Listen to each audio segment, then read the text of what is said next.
Hey, Rexpert Rick here.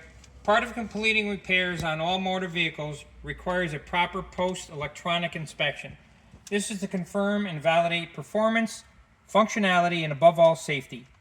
Most, if not all, vehicles on the road have OBD connectivity or some sort of electronic communication.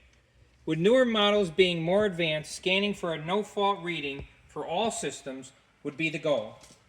Even though the instrumentation appears to be free of any warning lights, the OBD scan helps to ensure a thorough diagnostic has or is being accomplished.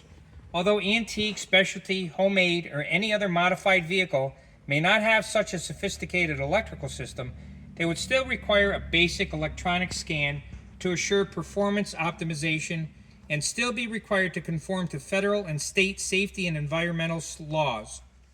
As we know, electronics work hand in hand with mechanical performance, so don't ignore the electrical systems or the results could be shocking. Get certified today.